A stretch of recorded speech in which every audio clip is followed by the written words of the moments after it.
Believe it or not, this is actually pretty quiet. And this is not very many people. Normally you see a lot more activity going on out here. In downtown Los Angeles is ground zero for the American epidemic blending poverty, homelessness, drug addiction, and mental illness. The Skid Row neighborhood contains block upon block of tents, debris, and people struggling. The situation isn't new.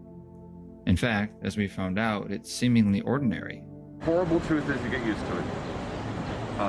They are living their lives, I'm living mine. At least it is for those living here. After a while, it's just the background noise of living here. For us at the Periphery, this first-time look was shocking.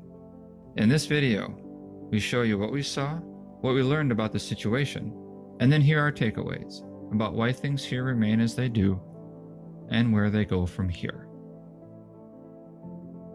Our guide on this day is Suzette Shaw. My name is Suzette Shaw. I'm a Skid Row resident. Formerly without a home herself, Suzette now lives in a community-subsidized apartment on the edge of Skid Row. Today, she speaks about her experience and leads visits into this neighborhood.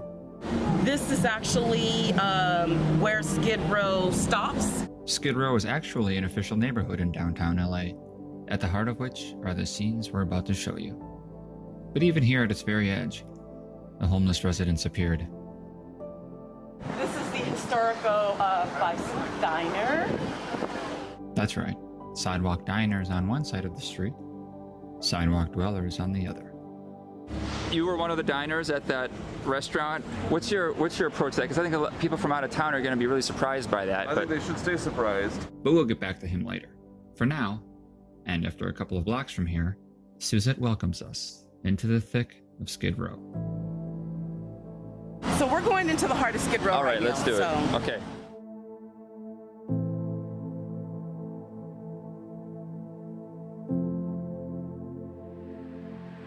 Down this street is where I lived for the first year in the Russ Hotel. So there's two main housing corporations here in Skid Row. There's Skid Row Housing Trust. Yep.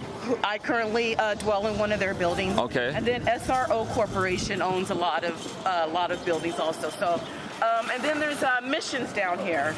So this is a mission here. Yep. This is a midnight mission. The temperance movement was a means to balance the fact that men were coming here to go to bars and brothels and stuff like that. These are restaurants and grocery stores that used to exist here. I don't know. They used to be open every single day. Oh yeah, it says so Food Mart. they may be closed down now. Places have closed up since COVID, so that's probably what's going on here. This place was very much open. Okay. But you know, a lot of us live on public assistance. We have EBT cards, and trust me, they make a lot of money on us here. As relates to rental property, now it's very much about trying to gentrify Skid Row. So they have developers who are basically trying to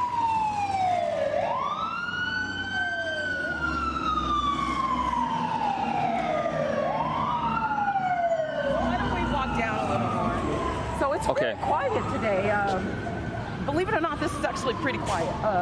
And this is not very many people. Normally you see a lot more activity going on out here. You know, I walk with a sense of purpose, like I'm getting from point A to Z. But if you stop, that's when you learn like, oh, there's different elements going on around me here, from, you know, sex trafficking to drug selling, whatever the case, whatever. Yeah. And so it took me a long time. That was part of the socialization education that I had to learn. And I carried a pen and pad with me everywhere, really being socialized. When I first came here, just really, you know, I'd hear a word, I'd hear a phrase. Today I still sleep with the lights on, and I take the same 3 sleeping pills every night because it's hard to turn off all the noise in my head. This is where I lived when I first came here. Okay. Called the Russ Hotel. And what happened when I first came here is that women were, you know, like I told you earlier, they didn't have programs. He's doing that on purpose. They didn't have programs. Stop this shit! They didn't have programs hold on. and Get services. behind me. Be careful.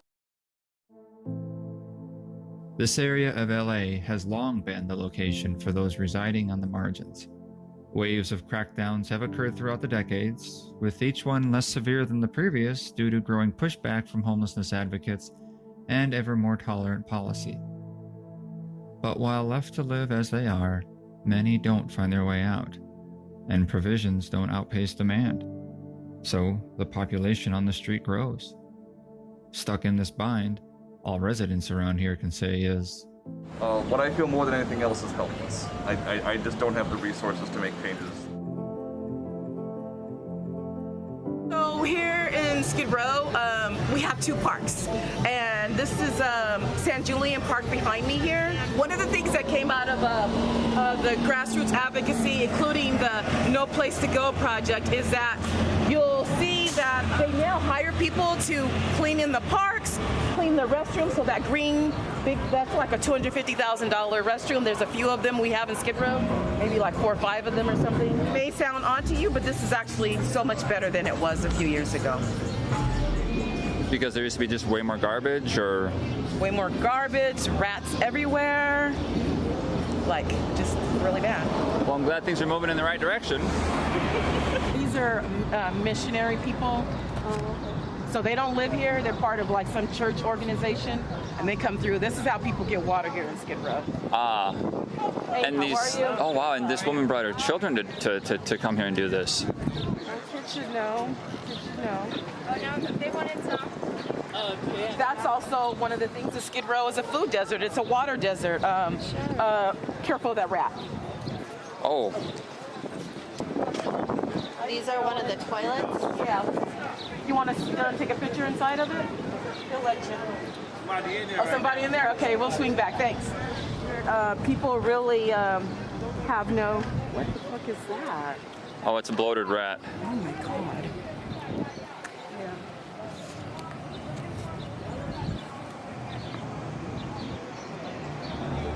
You said it's cleaned up compared to how it used to be, but what about the size of it? Like, do you see the volume of tents, the number of tents going down at all? No, actually, it's drastically gone up. Like, I used to be able to walk down, you know, these blocks and it would be empty. Like, a lot of these blocks were empty when I first came here. And were You there, could walk on the sidewalk. You can't even do that anymore. And I would come here and I would stand on this corner and I could wait for the bus. Can't even stand here and wait for the bus any longer. the spreading of this issue gets us back to where we started, where at the very edge of Skid Row, tents are accumulating across a sidewalk diner. What I feel more than anything else is helpless. I just don't have the resources to make changes large enough to affect what's going on. And it gets worse every year, and I don't feel like I know what to do. I vote for people and they don't fix it.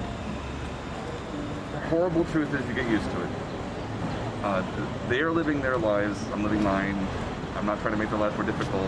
I don't know how to fix it. are you deterred at all from coming to a place like the 5 Cent Diner because No, of I've had, they're just trying to get by, man.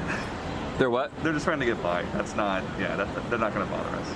It's not unsightly or a threat or a concern of yours? It's not a threat or concern. Of course, I'm terribly sad about it, but after a while, it's just the background noise of living here. I'm so sorry.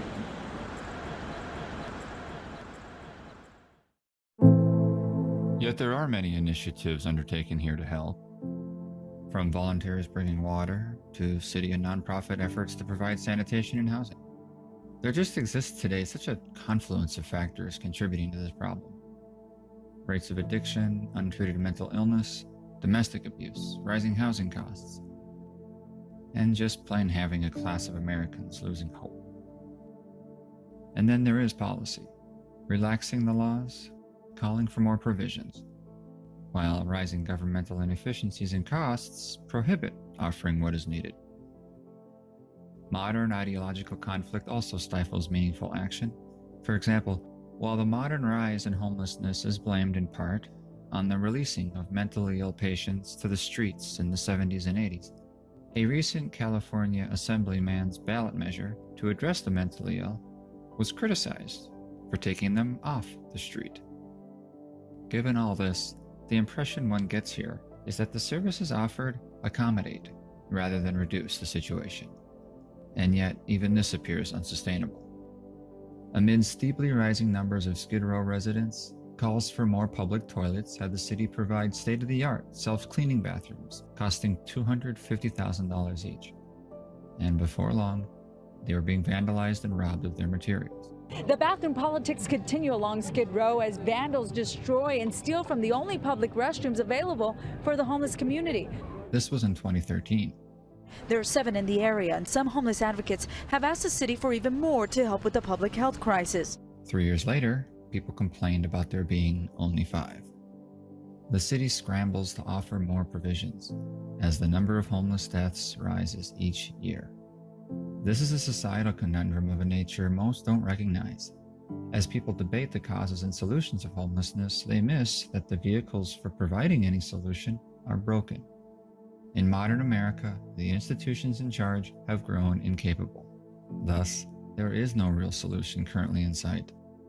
LA, Seattle, San Francisco, Minneapolis, and many other cities will continue trying to tread the waters of addressing their homeless population, while the rest of the residents just have to accept the situation as they have here in downtown LA. That is, until new institutions emerge to tackle the issue of a growing number of people who are falling through the cracks. And these will rise when compassionate, innovative individuals echo these sentiments from Suzette Shaw. Everything that I turned a blind eye to prior to coming to Skid Row, it's like I no longer could because it's staring me in my face.